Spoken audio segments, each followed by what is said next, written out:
Hello, my name's Teresa Greenway. Welcome to my course on having more fun with sourdough. Using freshly ground grain is one way to really impact the flavor of your bread. In this course, we will be using a lot of freshly ground whole grains. You'll be learning how to figure out desired dough temperature and how to make dough binders. Dough binders are a lot of fun.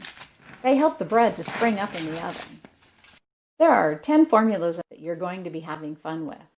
Some of the breads we will be baking in this course are croissant or kamut, ranch sourdough, spring fling, July loaf, cran nut sourdough, organic spring wheat ciabatta type loaves, a one-day miche. We'll be making seeded loaves, high hydration loaves. We'll be using Motherdough.